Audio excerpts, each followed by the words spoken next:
Welcome to part 2 of TikTok Isle. Today is June 8th, and let's play some more of this game. I once joked to my girlfriend that the best coffee is shit yourself coffee. You know, the kind of coffee that just makes you go like, oh man, I really need to use the bathroom after this. So, I guess it's a good way to start your morning or whatever. Make sure everything's working. Anyway, that's disgusting. I passed by the Peabody and Sherman room and I didn't point it out. Today I'm recording in like a bigger room, but it's also semi a public space, so I hope like nobody comes in and is like, oh, you're recording a video, how could you? But hey, there's the Salvador Dali painting. I like that one. Yeah, a lot of this game is just me wandering back and forth trying to get something to happen, but I did make a few things happen in this video, and I was going to edit it, but I decided this is such a short game, I might as well let it roll on into 6 parts and practice doing commentary on, whatever pops into my head at the current moment. This woman is very obviously flirting with us. And now I'm finally up in the clock tower, and I was like, why couldn't I get in here before? But these little kids, they have, well, this is the first gauntlet that they have for us, and each of these is very important. We are the twin terrors of TikTok Tower. Verge and Folio. Those are very strange names. Let me take the plastic off so I can stop making that noise. It's stuck to the cup. That's great. So we have the first of 3 platforming sections. Okay, I said it. I was gonna be like all mysterious and be like, oh, how many platforming sections are there? Which we actually do all 3 in this video, so that's kind of exciting. These are, moments in the plot where it has a brief break from the adventure genre. That feels really weird to say because of all the weird alliteration. But the brief break from the adventuring genre. Not even a point-and-click adventure. Back to the Future. Marty McFly! I don't know. That was stupid. Morty. Or no. Oh, geez, Morty. I don't watch the show, so I don't know which one is Morty and which one is Rick. No, Rick is the fucking scientist. I don't know. And yay, here I go again swearing. Hola, senor referee. My bones broke under the strain of my wrestling prowess. One too many jumps? See. I give him the strong bad voice. Because that's the only other luchador character that I know. Well, yeah, and Nacho Libre, of course, but I don't remember what his voice sounds like in that film. And I've watched so much Strong Bad emails that I can just... I don't know what the point of that toilet was. Dear diary, my body grows weary from my daily vigil of watching from the clock tower for my belated beloved's return, but my soul... something. There's a cassette player in her room. There's a dog bone up there. We can't get it, of course, unless we want to climb up onto the bookshelf. It's kind of funny that the adventure game of this aspect... The adventure game aspect of this game... Whatever, I completely fucked that sentence up. Sorry, I swore again. Oh boy, can't show this video to my parents, blah blah blah. I like wild stallions with the Welsh Y. I like Welsh as a language. It just looks weird on the page because there's a bunch of Y's and W's everywhere. And it sounds beautiful when you pronounce it, but it's very hard to pronounce. This toilet, something comes out of it. It's a harmonica. That's disgusting. You have to play harmonica with your mouth, so... I hope he... disinfects it or something before giving it to this girl to make some music with. But yeah, the girl's name is Melody. Oh my god, she's making music. Just 5 more minutes. Did you actually kill that moose? Put its head on your wall? I hope not. Careless Tock. So obviously he's like a war veteran or something. Or no, that's the grandpa. The grandpa's a war veteran. But why is the grandpa sleeping in a bunk bed? That doesn't make sense. Out, damn spot out. That's from Macbeth. I know my Shakespeare. And though I plead for aid, no one ever comes to save me from the grease or rinse a soapy knife. When will I find release from Sisyphean life? I pray it will be soon. Sigh, yet another spoon. It looks like she was about to order a new mower, so we take that order and we place it in the mail, and then we go forward a year. Or we go back a year first, and then we go forward a year, whatever. Where have you been, Lieutenant? It's actually, I was debating whether or not to pronounce it Lieutenant or Lieutenant, because I think Lieutenant is the correct way, but it might only be the British way. I'm not sure. If you see a senior officer, have them report to me. Oh boy. I get to do my grandma voice. Grandma! Ah! No, that's like an evil witch voice, but evil witch, grandma, same thing. I love snow levels in video games. It's no secret. I feel like I say it all the time. Thought you could get the drop on me, eh? I reckon I can take you without even leaving my step. Okay, that hurt my throat.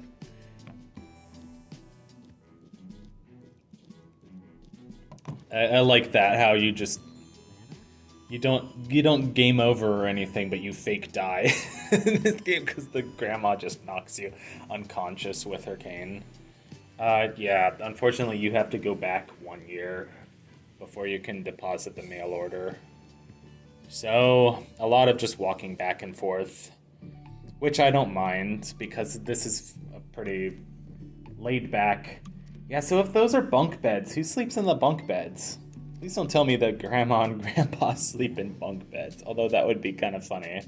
Their dedication to their wartime role-playing game, they sleep in bunkers. Because it's got to be some like twisted fantasy that they're just living out. I don't know. Twisted fantasy. My twisted fantasy. I'm being really stupid, isn't it? It must be the coffee. It must be love, love, love. Nothing more, nothing less. Love is the best. And then the sax player does a backflip into the pool while holding his saxophone. That's the music video for It Must Be Love by Madness, which were a ska band in the 70s or 80s, I'm not sure. Unfortunately, this dog is blocking the way. I think the dog's name is Rivet. I'm not sure. But that's slightly unfortunate, slightly mildly unfortunate, slightly mildly unfortunate, unfortunately unfortunate. Oh yeah, but at the beginning of this that music video, there's some guy and he's like, the following video includes a very dangerous stunt which you must not try at home. And like, I've always wondered, like, what stunt is he actually talking about? Like, is it just a joke? Or is he actually talking about the sax player backflipping into the pool while holding his saxophone? Or it could be they have a live orca in that video, so maybe it's something to do like don't go swimming in a pool with a live orca, also known as killer whale. I like the sword in that bathroom. I feel like it's like a Legend of Zelda sword, like it's the Master Sword in the Lost Woods or something, but I don't know if it's that specific. I mean, it probably is. Like, that is definitely The Persistence of Memory by Salvador Dali. I don't recognize all of the other ones, but I know that that's something. That's something, I don't know. But then there's there's that one. And then there's the one that's Peabody and Sherman from Rocky and Bullwinkle. I like the atmosphere of the boys' room with like the conspiracy theories and the whole like. There's Peabody and Sherman, with the whole like Twin Peaks slash Welcome to Night Vale. I don't even know like. Somebody showed me like Welcome to Night Vale like once in high school. Like I never listened to more than like one episode of it, but it seemed really cool. So I might have a greater appreciation for it now that I have a bit more appreciation for weird things. I don't know, it's not that I didn't appreciate weird things back in high school, but maybe I just had less of a stomach for it. I don't know. I'm not exactly sure how to describe. I mean, I feel like I ingest so much media and content that it almost doesn't affect me anymore, which is kind of sad because like I wish like, you know, good media still affected me as much as it used to. Like, you know, good movies like moved me, made me cry more often, which they still do. They still do make me cry. Every once in a while.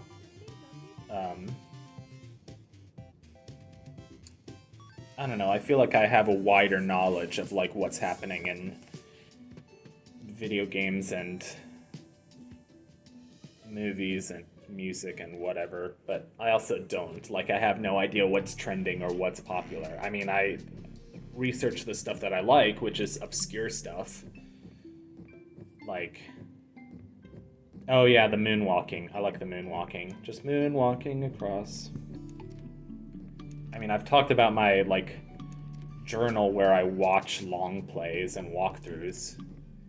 And, like, I've been doing a couple of fun ones in there recently, but... Like, I watched an old CD-ROM game that was actually developed by Douglas Adams, the author of Hitchhiker's Guide to the Galaxy, so that was really cool. It was a game called Starship Titanic. I knew, like, while watching it that, like, oh yeah, there's no way I would have ever been able to beat this game without a walkthrough. Oh yeah, so we did the Ice Climbers segment. That was kind of cool. And now we have a ladder.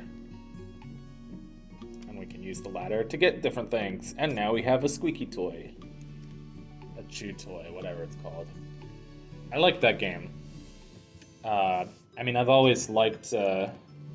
Hitchhiker's Guide to the Galaxy because I love space, and I love like the kind of British humor, the dry British humor of Hitchhiker's Guide. And Starship Titanic definitely did not disappoint. Like I didn't know what to expect, but I feel like I didn't think hard enough about the title of that game to actually know what it was going to be about. I didn't go like, oh yeah, it's going to be set in space. Does that make sense? It's funny, the reason I watched that game was Thomas Dolby teaches at my school. And, of course, he's famous for the pop hit Blinded Me with Science, but he's also done music for a couple of old CD-ROM games and a couple of old movies. But he did the soundtrack for a game called The Dark Eye, and a game called Obsidian, and both of those were kind of like weird, like Dark Eye is like a super artsy, super grotesque claymation adaptation of Edgar Allan Poe stories, and Obsidian is kind of like, I don't know, it's like a dystopian future where like robots take over and blah blah blah blah blah. It's like a parody of like, it feels like a parody of Brazil, which is already kind of a parody of 1984, just with like more bureaucracy and more technology. I don't know, it's hard to describe. The adventure has returned. Because it's funny, I finally watched Brazil, the movie, for the first time this week, after having wanted to watch it for like 2 or 3 years. Probably more than that. because I was like, oh, it's a Terry Gilliam movie, blah blah blah. It's a groundbreaking movie with a lot of crazy surreal stuff. And when I watched it, I was like, huh, this reminds me of Obsidian, that one like really wacky computer game that Thomas Dolby did the music for. Anyway, yeah. It just came up in our conversation. He's like, and Thomas Dolby is British, so he was like, oh, there's another one you might like. It's called Starship Titanic. So, I saved it to my watch later playlist. It's so fun. I was right at the end, and then I made a dumb mistake. I must have died at least 12 times on this stupid Prince of Persia-esque sand fortress my first time playing through this game, and it was because of really dumb mistakes like that. It's kind of hard because these like little slime monsters, it's really easy to get trapped by them and cornered and whatnot. But here I was a bit more careful, and then just said screw it. And okay, yay! Finally done. You've won today, but we'll win tomorrow. Don't forget to take your treasure. I thought that was the last one. So our treasure is a shovel. So now we can be Shovel Knight. I don't know. So blah blah blah. I watched Starship Titanic. I enjoyed it.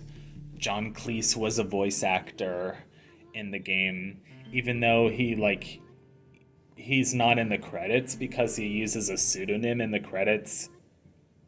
Oh yeah, the dialogue about the musical instruments is funny. He calls it a viola instead of a violin. And then she's like, it's a diatonic harmonica, not a chromatic one. How could you? How could you do this to me? What a horrible fate has become to me. There's a squid. Speaking of strong bad quotes. That Decemberween pageant cartoon is funnier than it has any right to be. I'm not saying, Homestar Runner is usually quite funny, but that Decemberween pageant in particular, I think I'm gonna rewatch it right as soon as I finish recording this. Right as soon as, whatever, I can't speak English. So, this is Strong Bad speaking, and tune in next time for another really radical, rollicking, awesome video of TikTok Isle, where we explore the island and travel through time. Goodbye, everybody. Eat your cereal.